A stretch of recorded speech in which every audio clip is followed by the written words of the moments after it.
immediate family of Chief E.K. Clark, particularly my brother, Eddie Perry. We have worked very closely together. And my link with the chief, my brother, Chief Obanimi. All invited guests, family members, good afternoon. I've been asked by our leader, Vice President Atiku Abubakar, to make a few remarks. Let me begin with condolences to the family. I've already called the family to condole them because I was not in the country when this happened. And I was very happy when this opportunity presented itself for us to be here. Chief E.K. Clark was not just an Ijo leader or Niger Delta leader, he was a father to all of us. I first met him when I returned from exile at the time President Jonathan was acting president. And all persons of goodwill were looking for solutions to stabilize the country. And Chief Obanimi called me and I came to the house, we had discussions, and by the grace of God, the country was stabilized. But today, we can only celebrate the contributions of Chief E.K. Clark. Those of us old enough knew when he was the federal commissioner then, his minister these days, when he was Minister of Education, based on what he did at the state level as state commissioner. He's a distinguished Nigerian who fought for justice for everyone. He stood for justice and was very vocal and courageous in his convictions. He never keeps quiet whenever he sees injustice anywhere. And injustice to one is injustice to all, as far as Chief Clark was concerned. So I have been a regular visitor here, and we have worked together on many issues under the leadership of the chief. And as Oga has said, I think the country has lost an icon. May the soul rest in perfect peace. May the Almighty God bless all that he has left behind. May his legacies continue, and may all the seeds that he has planted grow and blossom through the greatness of Nigeria.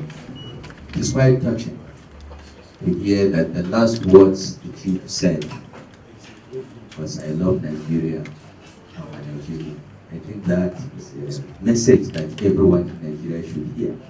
For those that want to see Nigeria break up or engage in ending violence along ethnic or religious lines. I worked with Ebi on a committee trying to improve electricity supply situation under the leadership of His Excellency Vice President Tinubu. And I was very impressed with his intellect, with his knowledge. He was representing the CBN government, but he was the brain of everything that you've seen the CBN did as far as power sector intervention was concerned. And the CBN did a lot. It's easy to discredit the CBN, particularly what Emefiele did, because he did other things that we didn't like. Before I took them to court because of the currency redesign. So we were not the best of friends at the time. But we should also recognize when someone has done something good. And some of the interventions of the Central Bank of Nigeria, I must admit, you saved the electricity sector in this country. And Ebi Perry was at the thick of it.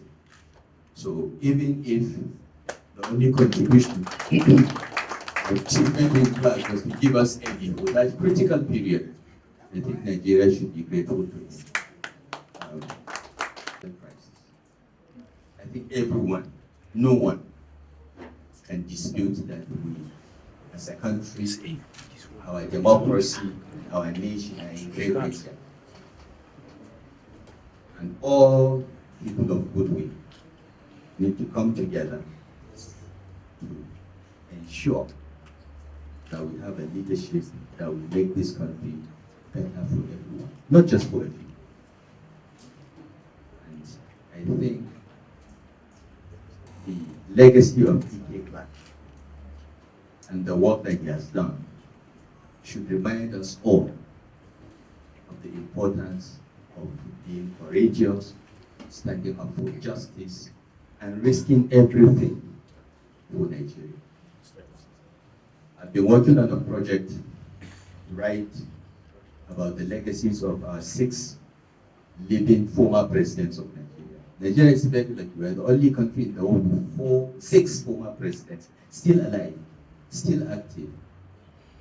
And I thought we are not making the best use of their experiences as well as their mistakes. So from January last year, I started research and I reached all the former presidents. And we're working on publishing this book by the grace of God by the middle of next year, because it requires doing several years of research, but then also interviewing the former presidents and asking them some difficult questions. One of the questions I was going to ask President Babangida was June 12th. He has answered it yesterday. But there are more I want to ask him when the time comes, and I'm happy to say that all the former presidents have agreed to the project. They think it's important, because we tend to forget what good things our leaders have done, but only remember 1 or 2 of their mistakes. And taking Babangida as an example, people don't realize that the 3 largest banks in Nigeria today did not exist before Babangida. It was Babangida that licensed Guarantee Trust, licensed Access, and Zenith Bank. These are the 3 largest banks in Nigeria. They didn't exist before Babangida came, but nobody gives him credit. So these books that we want to write are to tease out some of this. Nobody gives Vice President Atiku Abubakar the credit for leading the economic policy making under the Obasanjo administration. Many of the things that we did, from PPE to the economic team, was under his leadership. But maybe because we don't write a lot and people don't read history, we tend to forget. We only remember negative things. I think it's part of human nature to remember only negative things and forget positive things. I'm honored and humbled to come with Vice President Atiku Abubakar to condole his family and commend the work that E.K. Clark has done. And I call on you as a family and the other family behind them to please continue his good work. The books I was reading as part of this research was a book written by the late Major David Ejo about his challenges to keep Nigeria together through time. To be at the forefront in this tradition. And I remember in the 60s, 70s, 80s, the traditional political partners of the North were South-South. Let us not forget that. Let us go back to that. Let us save this country, because it really requires saving. We need a rescue operation. So on behalf of Vice President Atiku Abubakar and his delegation, Ichiban Adamawa, Honorable Mabu, Wazir Makarfi, everyone, I've forgotten my elder brother Adamaino Waziri, Governor Bindo, I call him Bindo of the Federal Republic.